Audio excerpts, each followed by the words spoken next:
Hello everyone, welcome to this video. इस video के अंदर आज मैं बात करने वाला हूँ कि कैसे आप अपनी कंटेंट मार्केटिंग स्ट्रेटजी के अंदर जीतने के लिए इनोवेशन यूज कर सकते हो, और इनोवेशन की वजह से आप कैसे जस्टिफाई कर सकते हो कि क्या आपका रिटर्न ऑन इन्वेस्टमेंट आपको मिल रहा है अपनी कंटेंट मार्केटिंग स्ट्रेटजी इंप्लीमेंट करने पे। तो जब हम एक कंटेंट मार्केटिंग स्ट्रेटजी बनाने की सोचते हैं किसी कंपनी के लिए या किसी ब्रांड के लिए, तब एक कंफ्यूजन हमेशा रहता है कि हम एसईओ ड्रिवन कंटेंट स्ट्रेटजी बनाएं या सोशल मीडिया ड्रिवन। हमें चाहिए ग्रोथ या हमें चाहिए सस्टेनेबिलिटी। इसके अंदर अगर आप किसी कंटेंट मार्केटर से पूछोगे ना, तो उनका आंसर ये रहता है कि यार it depends upon the budget. What is the budget the company is working with, what is the budget the startup has at this point of time. तो अगर हमारा बजट बहुत ज्यादा है, let's say we have a budget to go omni channel, then definitely SEO भी हमारा included रहेगा और सोशल मीडिया भी इंक्लूडेड रहेगा। बट लेट्स से अगर हमारा बजट अभी लो है, then we have to decide कि कौन सा प्लेटफॉर्म बेस्ट रहेगा हमारी कंटेंट मार्केटिंग स्ट्रेटेजी के लिए eight that point of time. पर मेरी अप्रोच यहाँ पे थोड़ी अलग है। मुझे लगता है कि आपको शुरू से कम दो चैनल पकड़ के रखने चाहिए। पहला चैनल डेफिनेटली एक ऐसा रहना चाहिए जहाँ पे आपको लगता है कि you have some idea that this channel will give some returns, और दूसरा चैनल आपको डेफिनेटली एक टेस्ट के लिए रखना चाहिए, because you don't know what is going to work for your brand. तो जब भी आप अपना कंटेंट मार्केटिंग स्ट्रेटजी प्लान करते हैं, यू नीड टू अंडरस्टैंड कि पहला आपका प्लान रहना चाहिए कि यार मेरे को अवेयरनेस क्रिएट करनी है अपनी पोटेंशियल ऑडियंस के पास। उन तक हम मुझे पहुंचना है, कैसे पहुंचना है ये आपको डिसाइड करना पड़ेगा। दूसरी चीज, आपको एंगेजमेंट लेके आनी है, और आपको अवेयरनेस ड्राइव करने के बाद कम से कम कंसिडर करवाना है लोगों को कि आपके प्रोडक्ट को जाने, आपके फनल के अंदर वो आए। क्योंकि अगर कोई आपके फनल के अंदर आएगा, then there is a possibility that they will consider buying from you. तो अवेयरनेस से लेके एक्विजिशन तक आपको सोचना पड़ेगा, और ये दोनों की दोनों चीजें आपके माइंड में शुरू से ही रहनी चाहिए कि जो भी मैं कंटेंट बना रहा हूँ वो मेरे पास अवेयरनेस लेके आए, बहुत सारे लोगों तक पहुंचे। और दूसरा, definitely at the end of it हमारा जो बिजनेस कैसे चलेगा, हमको एक्विजिशन चाहिए, हमको चाहिए कि कस्टमर हमारी प्रोडक्ट या सर्विस बाय करे। तो ये अगर आपके प्लान के अंदर है, तो आप कोई भी प्लेटफॉर्म यूज करते हो आप उस हिसाब से यूज करोगे। बिकॉज लेट्स से अगर हम एसईओ स्टार्ट करते हैं, एसईओ के अंदर आप सोच रहे हैं कि यार मेरे को टॉप लेवल कीवर्ड्स यूज करने हैं, तो सारे के सारे जहाँ पे लोग क्वेश्चन पूछ रहे हैं उनको अभी तक पता नहीं है, आप वो सारे कीवर्ड टारगेट कर रहे हो। बट उसके साथ आपको वो कीवर्ड्स भी टारगेट करने पड़ेंगे जहां पे लोग परचेज इंटेंट दिखा रहे हैं, जहां पे लोग चाहते हैं कि वो बाय करें। सेम आप अगर सोशल मीडिया के ऊपर, यूट्यूब के ऊपर वीडियोस बना रहे हो, इंस्टाग्राम के ऊपर कंटेंट शेयर कर रहे हो, तो कुछ कंटेंट ऐसा रहेगा जो अवेयर करेगा, कुछ कंटेंट ऐसा रहेगा जो ड्राइव करेगा, कॉल टू एक्शन रहेगा जिसके थ्रू वो आपके फनल के अंदर है। तो अब मैं शेयर करने वाला हूँ 7 ऐसे इनोवेटिव आइडियाज जो आप इनकॉर्पोरेट कर सकते हो अपनी स्ट्रैटेजी के अंदर, और ये आपको एक एज देगा अपने कॉम्पिटिटर से या बाकी जितने भी लोग हैं कंटेंट मार्केटिंग के अंदर, and you will be able to better your content marketing game. तो वीडियो के अंदर आगे बढ़ने से पहले please like this video, channel को सब्सक्राइब कर दो अगर आप पहली बार यहाँ पे आए हो, और बार बार आ रहे हो फिर भी सब्सक्राइब नहीं कर रहे तो प्लीज डू इट, क्योंकि मैं रेगुलर वीडियोस डालता हूँ यहाँ पे। And let's get started. तो जो पहला पॉइंट है जो आपको एक इनोवेटिव कंटेंट मार्केटर बनाएगा, वो ये है कि don't be afraid to try something new. अगर आप जो सारे के सारे चैनल पहले ही लोग यूज कर रहे हैं, जो स्ट्रैटेजीज लोग पहले से ही यूज कर रहे हैं, जो डिस्ट्रीब्यूशन चैनल लोग पहले से यूज कर रहे हैं, अगर आप भी वही यूज करने लग जाओगे तो डेफिनेटली आपको भी वैसे ही रिजल्ट मिलेंगे जैसे बाकी लोगों को मिल रहे हैं। अगर कोई प्लेटफॉर्म बहुत अच्छा परफॉर्म कर रहा है, आपको लग रहा है कि आप सेम मॉडल कर सकते हो अपनी स्ट्रैटेजी को, तो अगर उसको बहुत अच्छे रिजल्ट्स मिल रहे हैं, आपको भी अच्छे रिजल्ट मिलने की संभावना है। लेकिन 90% अगर आप पूरा का पूरा ट्रेडिशनल वे के अंदर चल रहे हो, जो लोग कर रहे हैं कंटेंट मार्केटिंग के अंदर, आप भी सेम चीजें कर रहे हो, 10% आपके अंदर इतना रहना चाहिए कि I should try something new. और ये मेरे को लगता है मिनिमम 10% रहना चाहिए। It can be up to 50%, 60% also. आप कितना रिस्क ले सकते हो उसके ऊपर डिपेंड करता है कि आप कितना इनोवेटिवली सोच सकते हो। तो don't be afraid to try something new. मैं आपको एग्जांपल देता हूँ।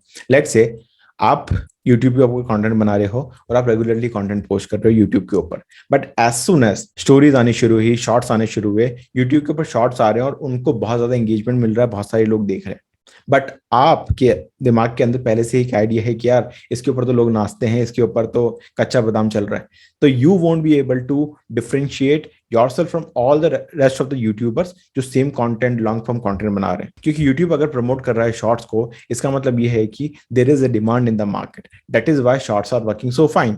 तो डेफिनेटली आपको डांस नहीं करना है कच्चा बादाम पे, आपको कंटेंट बनाना है 1 मिनट के अंदर जो अवेयरनेस ड्राइव करे, क्योंकि वहां से आपसे कोई खरीदने वाला नहीं है, but you will get subscribers, और वो सब्सक्राइबर्स जब आपको लॉन्ग फॉर्म कंटेंट देखना शुरू करेंगे, because they already subscribe to you, जब वो आपको लॉन्ग फॉर्म कंटेंट देखेंगे वो कंसिडर करेंगे, they may start checking out your website, they will start checking out whatever you are offering at that point of time. तो be innovative. अगर आपको लगता है कहीं पे अपॉर्चुनिटी है, get over there, try it out, don't be afraid to try something new. जो मेरे को लगता है दूसरा पॉइंट होना चाहिए किसी को भी एक इनोवेटिव कंटेंट मार्केटर बनाने के लिए या बनने के लिए, वो ये है कि आपको मिक्स करना पड़ेगा ट्रेडिशनल विद योर क्रिएटिविटी।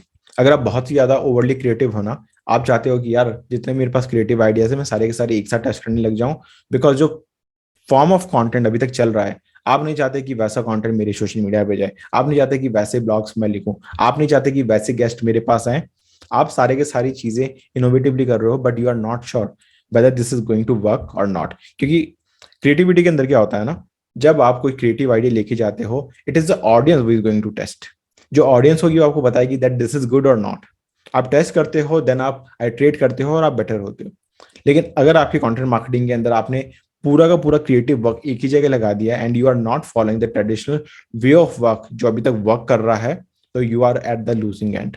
अगर आपको पता है कि there are some form of content जो आपकी इंडस्ट्री के अंदर वर्क कर रहे हैं, आपके बिजनेस के अंदर वर्क कर रहे हैं, you should definitely use that. आपका मैक्सिमम एटलीस्ट 50% मिनिमम रहना ही चाहिए जो ट्रेडिशनल फॉर्म ऑफ कंटेंट है। और आपका अगर एपिटाइट है, अगर आपको लगता है कि 50% मैं रिस्क ले सकता हूँ, this is eight that point of time. अगर आपका एपिटाइट कम है, आप अभी किसी भी पोजीशन के अंदर नहीं जहां पे आप रिस्क ले सके, तो आपको क्या करना चाहिए, you have to minimize the creative side of it और जो वर्क कर रहा है उसी पे फोकस करो। क्रिएटिव साइड जितना भी आपको कंटेंट है वो आप 10% यूज कर सकते हो, 20% यूज कर सकते हो, एंड जैसे जैसे आपका रिस्क एपिटाइट बढ़ता है you can start increasing it. मैं आपको एक एग्जांपल देता हूँ। लेट्स से आप सोशल मीडिया के ऊपर कंटेंट डाल रहे हैं और आपका कंटेंट बहुत अच्छा चल रहा है, but you are seeing that some of your competitor he is using abusive languages in his content. तो वो सारे वर्ड्स यूज करता है, फक और जो भी जितने भी वो वर्ड्स यूज कर सकता है, ही is using all these kinds of words in his content. अब आपको लगता है कि this person, because he is so bold, he is able to use all this word, that is why people are following him and that is why he is able to grow faster। आपने पता चला, आपने जब analyse किया उसकी पूरे पूरे content marketing strategy को, आपको पता चला because he is so direct and he is using words, because he is able to connect with the audience with these kinds of words, we should also start using all the abusive words in our content so that we can get the traction that we want and that we demand. लेकिन क्या होगा ना, because अगर आपने ये copy करने का कोशिश किया and you want to just get creative, आपको लग रहा है कि मेरा सारा कंटेंट पहले से बोरिंग है, I should use this in my content marketing strategy and I will get the results, this is not going to happen. Forget about it. अगर आपकी ये पर्सनैलिटी नहीं है ना कि आप कर्स वर्ड्स यूज नहीं कर रहे अपने कंटेंट के अंदर, तो आप यूज करोगे एंड उसका नेगेटिव इफेक्ट होगा। अगर कोई और यूज कर रहा है, दैट मीन्स कि उसके लिए वर्क कर रहा है, उसकी पर्सनैलिटी के साथ वर्क कर रहा है, ऑडियंस एक्सेप्ट कर रही है उस चीज को। लेकिन आप अगर पहले नहीं कर रहे और एकदम से आपने यूज करना शुरू किया, then it may negatively affect your brand. तो आपको इतना भी क्रिएटिव नहीं होना है कि वो आपके ब्रांड को इफेक्ट करे। जो तीसरा इंपॉर्टेंट पॉइंट है वो है you have to invite and connect with your audience. और इसके लिए मेरे को लगता है कि कंटेंट मार्केटिंग आप कभी भी शुरू कर रहे हो ना, you have to start building your community. अगर आपके पास कम्युनिटी नहीं है ना, then you won't survive in the longer run. आपके पास एक कम्युनिटी रहनी चाहिए जो आपके कंटेंट को पढ़े, जो आपके कंटेंट को कंज्यूम करे। लेट्स से आपने एड्स रन करने शुरू किया और आपके पास बहुत सारी लीड्स आने लगी, अब आप उनको कंटेंट भेज रहे हो but these people doesn't like your content, वो आपको अनसब्सक्राइब कर रहे हैं, they are not able to connect with you. You have to start building a community, those people वो want to listen to you, those people who want to learn from you। आपका definitely content अच्छा रहना चाहिए ताकि वो consume करें। तो आपको शुरू से ही एक कन्वर्सेशन बिल्ड करना शुरू कर देना चाहिए अपनी ऑडियंस के साथ। अगर आप वो नहीं कर पा रहे ना, तो लॉन्गर रन के अंदर आपका कंटेंट मार्केटिंग स्ट्रैटेजी वर्कआउट नहीं करेगा। तो जब पर्सनल कनेक्ट की बात आती है तो लोग बोलते हैं कि यार मेरी तो कंपनी है, क्या मैं प्रोफेशनल लैंग्वेज यूज करूं या मैं पर्सनल लेवल पे लोगों से बात करूं?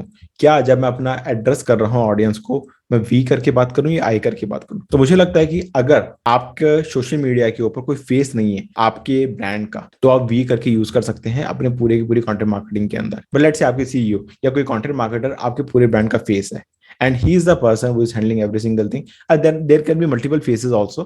तो अगर पर्सनली लोग वहां पे जाके बात करते हैं, लोगों से इंटरेक्ट होते हैं, कंटेंट बनाते हैं, कंटेंट लिखते हैं, लोगों से कम्युनिकेट करते हैं इन द कम्युनिटीज, दैट उस पॉइंट पे आप डेफिनेटली पर्सनल ब्रांड की तरह वहां पे बात कर सकते हैं, पर्सनल लेवल पे लोगों से बात कर सकते हैं।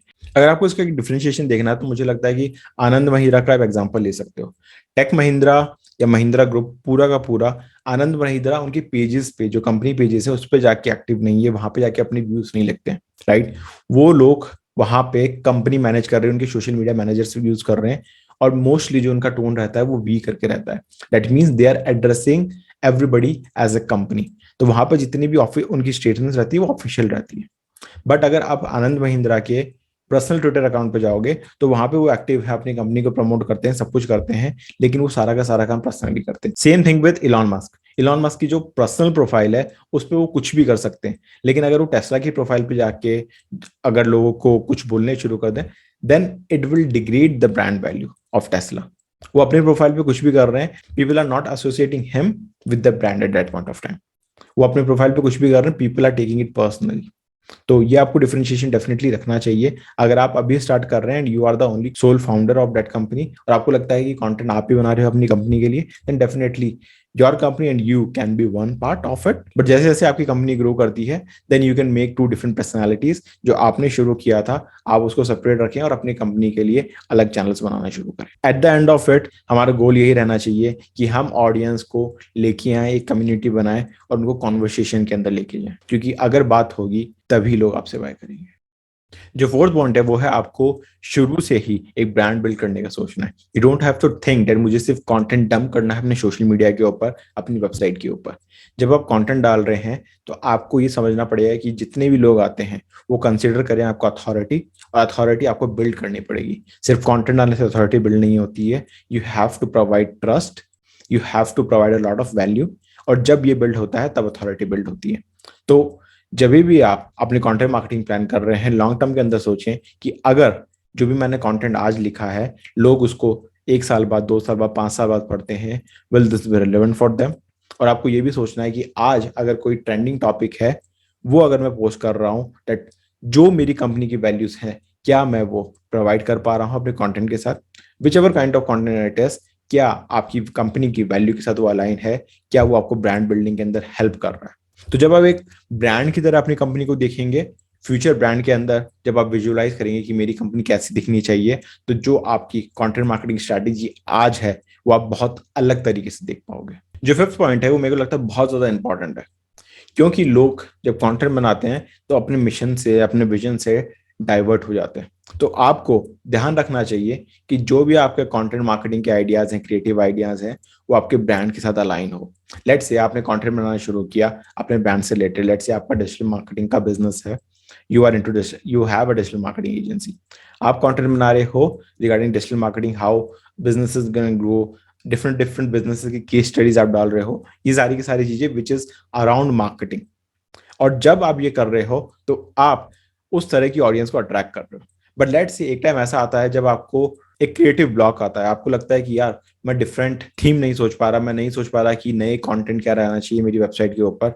अब आप 5 साल से कंटेंट बना रहे हो बट आपको पता नहीं कि नया कंटेंट क्या जाना चाहिए मेरी वेबसाइट के ऊपर, और आप अपने प्राइमरी मिशन से, प्राइमरी ऑब्जेक्टिव से डाइवर्ट हो रहे हो। आप different kind of content post करने लग जाते हो अपने सेम ऑडियंस के पास।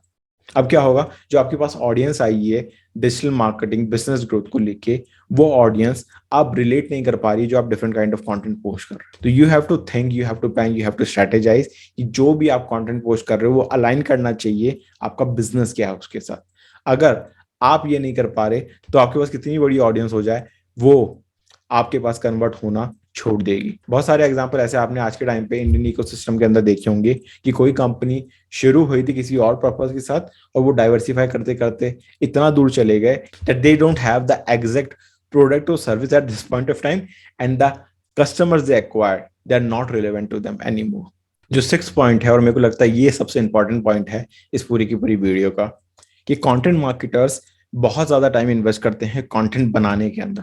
उनको लगता है कि अगर हमने कंटेंट बना दिया तो लोग देखना शुरू करेंगे। ये 100% आपका गलत अजम्पशन है। अगर आपको लगता है कि आपने बहुत अच्छा कंटेंट बनाया, लोग आने लगेंगे, आपका कंटेंट पढ़ने लगेंगे, then this is not going to happen. आपको 20% टाइम इन्वेस्ट करना चाहिए सिर्फ कंटेंट बनाने के अंदर। अगर आपको लगता है कि आप बहुत सारा कंटेंट नहीं बना पाओगे उस 20% टाइम के अंदर, तो आप सिर्फ रिलेवेंट कंटेंट बनाओ, अच्छा कंटेंट बनाओ, 20% टाइम सिर्फ कंटेंट बनाने के अंदर दो, और 80% टाइम आप कंटेंट डिस्ट्रीब्यूट करने के अंदर दो। अगर आपने कंटेंट बनाया, then how people are going to see it. Paid ad चलाना चाहते हो आप, कुरा के ऊपर पोस्ट करना चाहते हो, आप डिफरेंट ग्रुप्स के अंदर शेयर करना चाहते हो, आप अपनी कम्युनिटी के अंदर बात करना चाहते हो, आप ईमेल सेंड करना चाहते हो, ये सारे के सारे काम कब होंगे, कब लोग आपका कंटेंट देखेंगे। तो अगर आपको लग रहा है कि मेरे को 1 घंटा लग रहा है सिर्फ कंटेंट बनाने के अंदर, आपने आज 1 घंटा लगाया कंटेंट बनाने के अंदर, आज आपके पास जो 9 घंटे बचे हैं वो आपको पूरा पूरा लगाना चाहिए कि कंटेंट कैसे डिस्ट्रीब्यूट होगा डिफरेंट चैनल्स पे, डिफरेंट प्लेसेस पे, ताकि बहुत सारे लोग आके वो कंटेंट देख सकें। जो इस वीडियो का 7th पॉइंट है वो ये है कि अगर आप एक कंटेंट मार्केटिंग प्लान बना रहे हो किसी भी बिजनेस के लिए, किसी भी ब्रांड के लिए, तो you have to stick for at least 90 days on the plan that you have created. अगर आपको लगता है कि आपने कंटेंट मार्केटिंग प्लान बनाया, आपने पोस्ट किया 1 दिन, 2 दिन, 10 दिन, 1 महीना और आपको रिजल्ट्स नहीं आ रहे हैं, the results that you deserve, considering कि आपने पहले के 6 जितने पॉइंट्स मैंने डिस्कस किए हैं वो आपने कंसीडर किए हैं अपनी मार्केटिंग स्ट्रैटेजी के अंदर, अपने कंटेंट मार्केटिंग स्ट्रैटेजी के अंदर, अगर वो सब करने के बाद आपको 1 महीने 2 महीने तक के भी रिजल्ट्स नहीं आ रहे हैं, you have to stick with the plan for at least 90 days. Minimum 90 days का आपका प्लान रहना चाहिए। अगर आपको 90 डेज के बाद सब कुछ करने के बाद भी रिजल्ट्स नहीं आते, then you have to switch your plan. अगर आपके पास 90 डेज का कमिटमेंट नहीं है ना, तो you won't be able to see any results in any kind of marketing. 90 days मेरे को लगता है कि बहुत मिनिमम रिक्वायरमेंट है आपको कोई भी रिजल्ट देखने के लिए। तो ये थे 7 पॉइंट्स कि आप कैसे एक इनोवेटिव कंटेंट मार्केटिंग सोच सकते हो और अपने कंटेंट मार्केटिंग को बेटर कर सकते हो। अगर आपको ये वीडियो अच्छी लगी, please let me know in the comments कौन सा पॉइंट आपको अच्छा लगा।